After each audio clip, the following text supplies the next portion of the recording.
but can you just imagine how much time it would save everybody? Not only people who are in the PvP, but also just collectors and people who like to get high IVs and low IVs, people who like to collect all 15s and all zeros, and people who like to get specific IV combinations. Wouldn't it be so much nicer if you could just see them? Like if you could just take a look at one of your Pokemon on the screen and right below the HP, there's the IVs without having to use an IV calculator or anything?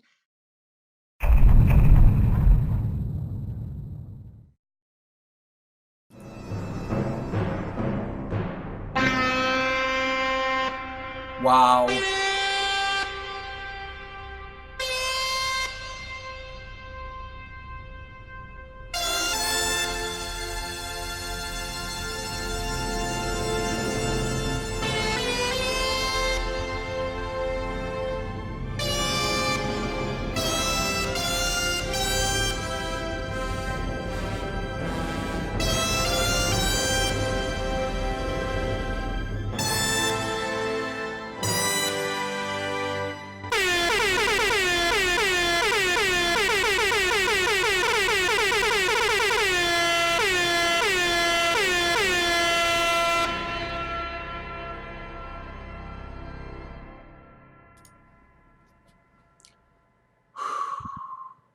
Wow, guys, this is absolutely incredible. I mean, this idea has been kicked around in the community for quite some time now, just having a whole lot easier way to check our IVs in-game.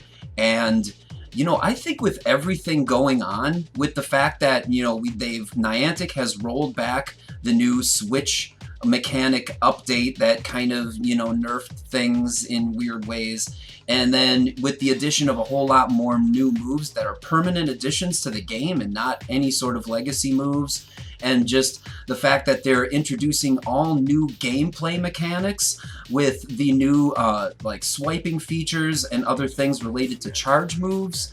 And now with this, I think they're really listening. And while my video probably had nothing to do with it as far as the whole why PvP IVs suck video, it's still kind of, I guess it's more of a thing where like my ego wants to believe that I played some part in it, where, you know, I spoke my mind and Niantic responded. You know, maybe they were sitting on this idea for a long time, and I don't know. I have no idea who could be watching my videos. It could have been. It's a dice roll. I don't know, but like, you know, with all the ideas that are being kicked around in the community, I mean, and there's tons of great ideas that people have been putting out there. King IV and Maddie F Baby have both posted videos recently about their ideas for ways PvP could be improved. And, you know, I didn't intend for any of my other videos to get too preachy or anything like that, and I really apologize if they came off that way, but I think overwhelmingly, like just across the board, this has been one of the most positive gaming communities as far as requesting change, not demanding change, not torch and pitchfork, like busting down doors change. You know, I mean, like, I think the community has been really reserved and really constructive, and, you know, that's when we get things like this. You know, I mean, like I said, this is an idea that's been around a long time before I ever came around, but, you know, it's something that, you know, they've probably been thinking about. They're probably like,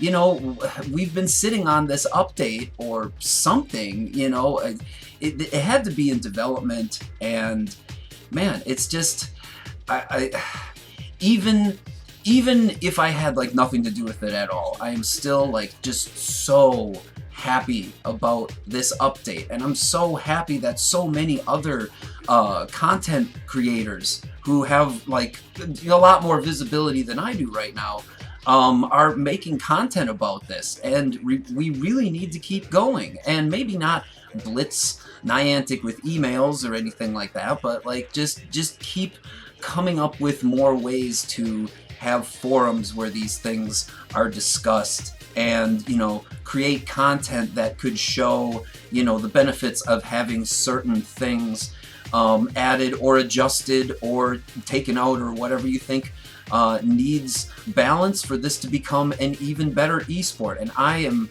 not gonna rant anymore on this topic. I mean, I've done, what was it, like over 2.5 hours worth of video content on it. So if you want to go back and check it out, you know, go back and revisit it if you'd like. I'm not going to go on about it here, but I couldn't say, I have to say that I couldn't be prouder of the community at this point. Like, I'm so proud to be a part of this game and, you know, associated with the people who play it, and it's just gonna keep growing from here, guys. Like, I think, you know, between all of the updates that they've been doing, that they're really listening to people, and I think we have the power to make some great change. And, you know, if we want to bring this to an esport level, the power is in our hands. It really truly is. And I mean, you guys should be happy about that. You earned that.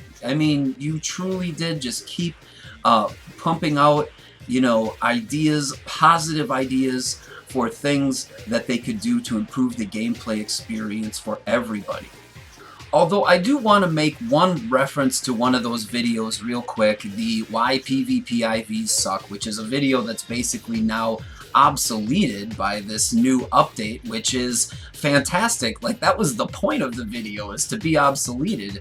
But as you can see in this video, I'm using Poke Assistant, and I'm also using the PvP IV spread analysis to try and check all of my Slakoths from Community Day, to check to see for good PvP IVs on Slackings and Vigoroths, you know, so I could evolve everything I needed in one shot. And as you can see, like, I only had 40 minutes by the time I got home on Community Day to sit down and check everything. I wanted to sit down, record the entire process, and it took me all of my 40 minutes. And in this whole process, I don't even get around to checking a lot of the Slakoths as far as some of their IVs, because in the old way of doing things, you used to have so many IV combinations that would pop up, especially for low-level Pokemon. And level 1s are absolutely notorious for this. There aren't too many Pokemon at level 1 where you can easily tell what the IVs are. So it just took me an absolute ton of time. I wasn't able to do a thorough job. Some of those Pokemon that you see that like have a chance of being a good IV, where it's like a 1 out of 7 chance, or a 1 out of 3, or a 1 out of 2, you know, I mean, if I would have known then if it was the good IVs or not, then I could have made better decisions on what to evolve, you know, and especially on some of the lower level ones, because as you guys know, that Stardust is absolutely precious when you're preparing for new cups and you're trying to spend on second charge moves, and say you know you've got a Pokemon that's like, oh, it was like 190 or something ranked PvP IVs. Well, now you find one that's like a number 2 or a 3, and you're like, well, that's crazy high. I probably won't find one that's higher than that. And now you're like, well, do I power that one up? You know, all that Stardust is extremely valuable, and you'd have to use Stardust before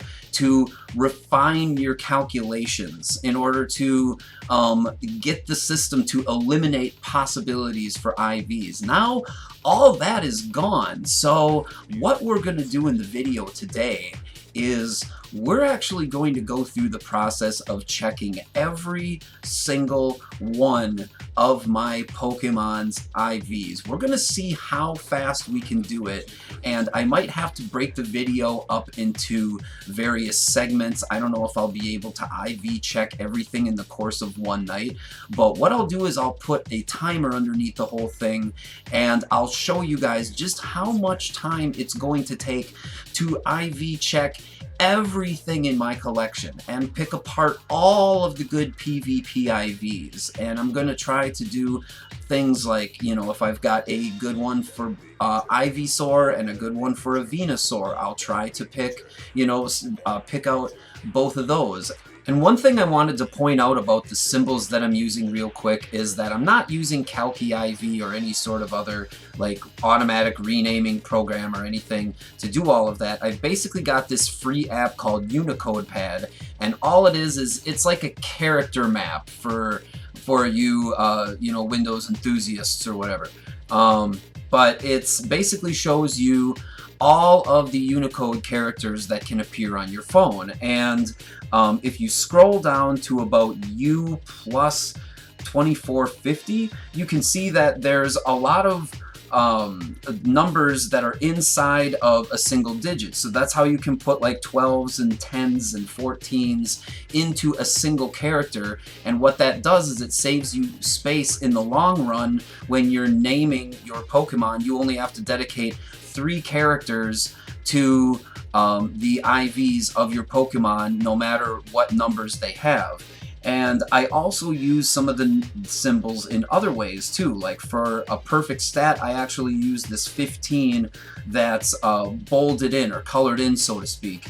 And then I also use some of the letters too. For example, I'll label things for the Great League, Ultra League, and Master League with some of these letters that are in circles as well. But then I can use it in other ways, as far as choosing symbols that represent certain types and certain attacks. So if you want to like label your attacks, if you ever wondered how people label their Pokemon with these symbols that represent their attacks and what type they are, then this can be a really big advantage too, especially if you've got like multiple Pokemon for a particular league and they have differing movesets, and you want to have, you know, you want to save TMs, so you just have 2 Pokemon instead of, you know, having, you know, just TMing them and wasting TMs. So like you can use some symbols to kind of give yourself an idea of what your Pokemon have for moves at a glance. And in order to do this, it's actually really easy. All I have to do is say 12, 13, 14. I'll just copy that. I'll go to a random Pokemon here. I'll just delete this and put this in. If it pastes, yep, and there you go. And that's as easy as it is. That's all you need to do.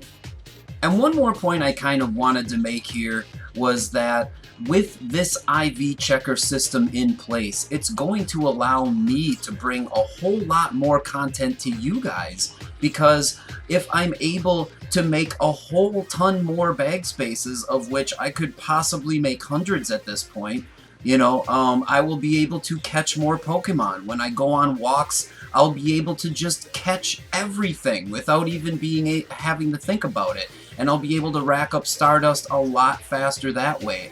I'll be able to add second charge moves, power up more Pokemon, try out new things. I have reached Ultra Friends with a lot of people on the Battle Park Discord, which is a great server. I highly suggest you check that out if you're looking for just casual battles with people to test your skills and strategy talk and finding new creators. All kinds of things are there. But I also want to do PvP battles with people from my convention staff. I want to do more battles with pro players in my area and in other surrounding areas. I'd like to do more battles with my girlfriend. So, you know, there's all kinds of things that I would like to do on this channel, and now with this in place, it's going to be so much easier for me to grind for Stardust. And, you know, it's a huge thank you from Niantic, I think, the implementation of this feature.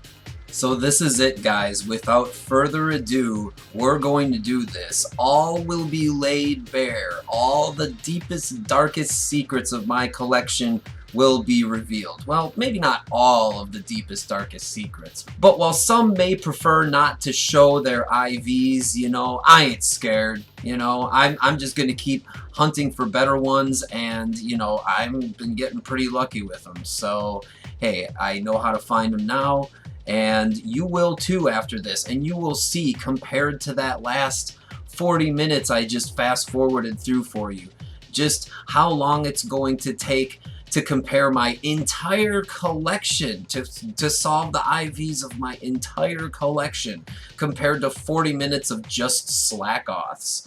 So, again, without further ado, here I go, guys. Wish me luck.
4 songs left on my playlist yet.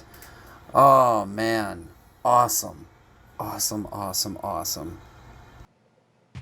Alright guys, so that is it for the montage. As you can see, I didn't relabel or check everything in my bag. There was a lot of Pokemon like, for example, Farfetch'd and Pachirisu that don't even hit 1500, so you need the perfect IVs for those guys either way. A lot of stuff I didn't rename, like there was just collector's value, like all my Pikachus and my unknowns. I did something completely different with those. I decided to relabel them with all of the symbols for their hidden power types. So I didn't check IVs. I figure I can go in and do that later when I'm really trying to sort of do my own dive into my own personal collection. And then there were some other things there were a lot of things that were already labeled correctly. So all of those years, all those IV calculators that we've been using have been doing us pretty good. And in the end, I clocked in at 5 hours and 25 minutes for my whole collection to basically get to a point where all my collection is relabeled and everything is real easy to look at and compare when I'm comparing things on PvP IV spread analysis, compared to 40 minutes of nothing but checking Slakoths. I mean, like, could you imagine, like, that same speed at which I was checking Slakoths, checking my entire bag? It would have been, you know, nearly a week for me to check all of this. But now, like, I got all that done in about the course of an afternoon, you know, a long afternoon. So, like, wow, just what an unbelievably awesome quality of life update. And you know what, guys? I think as far as quality of life updates and PvP updates, I'm just going to leave it there for now. This is the end of my rants and my discussions on those things until somebody once again asks for my opinion or I get struck with another idea that I can put into a video format. But as I was preparing to record this last part of the video, they just released the new swiping mechanic for all the charge moves. And also, I just claimed a whole bunch of Stardust because of the starter research, the special research, the getting, I forget what it's called, getting back up to speed research, something like that. So I'm extremely, extremely close to having some teams that are pretty much completely prepared for competition, and to all those people that I've been meaning to battle with, I'm going to battle you guys very, very soon. Just life. You know, I finally caught up with life here, and now I can catch up with leveling up some of my dudes for Pokemon Go. So, once again, take care, you guys. Thank you so much for checking out all of these rants, if you've checked out any of them. And once again, I'm so proud of the community and everything they've been able to do. Keep coming up with ideas. Keep coming up with positive ideas. Stay positive. And good luck in your matches. Good luck in the upcoming Mirror Cup. It'll be a nice way for people to catch up on Pokemon that they've been saving, or they might have missed leveling up, or maybe they missed a cup. That's going to be so awesome, and it's going to be so diverse, especially now that the swiping mechanics are in play. We're going to get to test a lot of the different swiping mechanics and see what they do. So anyways, I'll end it there finally. Take care, you guys. I love you all. Stay positive. Peace.